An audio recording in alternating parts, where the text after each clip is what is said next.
पता करिएगा। यह लघु सरिता का बहता जल, ठीक है। कितनी खूबसूरती से इसको बताया गया है। और इसमें निनाद का मतलब क्या हुआ? निनाद मतलब आवाज, आवाज या ध्वनि, ठीक है।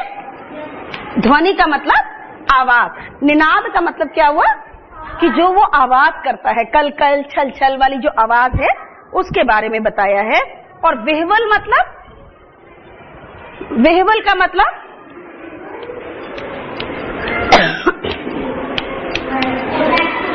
व्याकुल या बेचैन, बेचैन है मतलब आगे बढ़ने के लिए। नदी का पानी जो है वो आगे आगे आगे आगे बढ़ना चाहता है। अविरल का मतलब, अविरल का मतलब ना लगातार, अविरल का मतलब निरंतर या लगातार।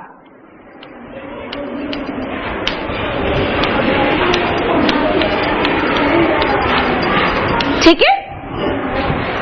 और अंतःस्थल क्या बताया था? अंतःस्थल का मतलब उसका दिल, उसका हृदय, ठीक है। तो अंतःस्थल का मतलब है उसका दिल, हृदय।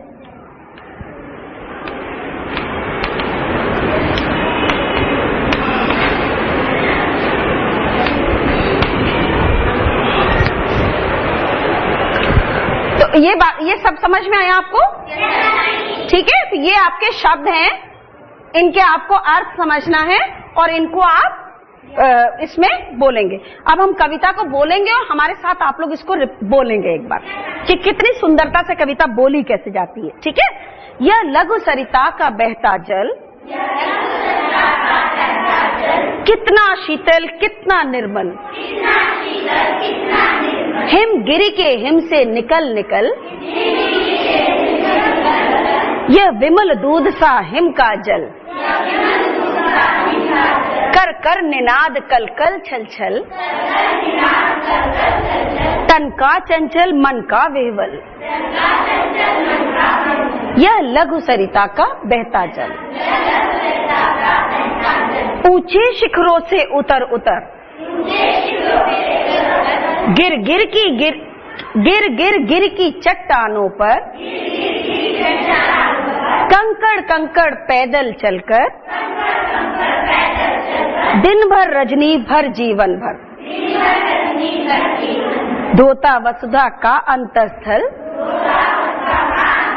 यह लघु सरिता का बहता जल। हिम के पत्थर वे पिघल पिघल,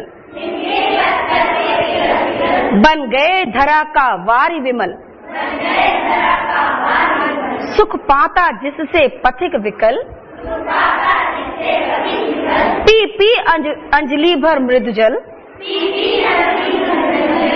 नित जल कर भी कितना शीतल,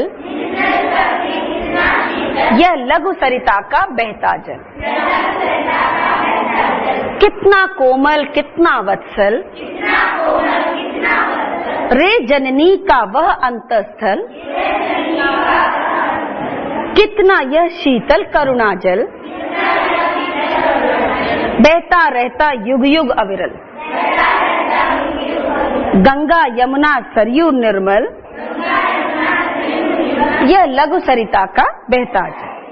अच्छा, अब आप लोग कल जो हैं ये कविता याद करेंगे, ठीक है। और याद करने के बाद जो हमारे देश की नदियों के नाम हैं जो पहाड़ों से निकलती हैं उनके बारे में आप पता करेंगे कि कौन से पहाड़ों से नदियां निकलती हैं, ठीक है। नदियों के नाम पता करेंगे आप। और जो ये शब्द हमने दिए हैं इन शब्दों के आप अर्थ लिख के वाक्य में प्रयोग करेंगे, ठीक है। हिमालय से आता है, ठीक है। और सरिता का जल जो है दिन रात बहते हुए कौन सा काम करता है?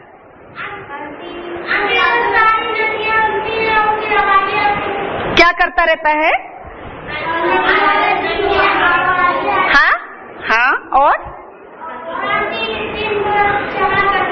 हाँ, धरती का जो अंतःस्थल है उसको धोता है और ये बहता रहता है। और पथिक सरिता के जल से किस प्रकार सुख पाता है? जो राही है, रास्ते में जो चल रहा है, उसको क्या सुख मिलता है नदी से? वो क्या करता है? पानी पीता है। वो अंजलि से नदी का शीतल जल का पानी पी के, साफ पानी पी के सुख पाता है। और उसके बाद कवि ने जननी के अंतःस्थल को कोमल क्यों कहा है? क्योंकि वो हृदय है, दिल है हमारा, इसलिए उसको बहुत कोमल कहा है। और नदी जो है वो भी धरती का अंतःस्थल है, ठीक है। और अच्छा,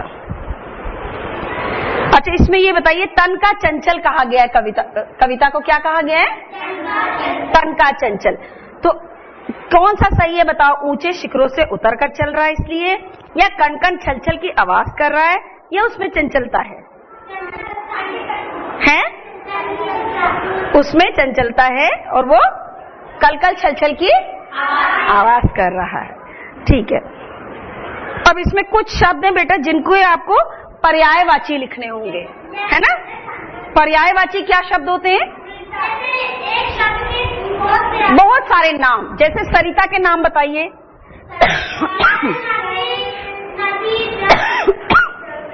नदी, सरिता, जल तो पानी हो गया।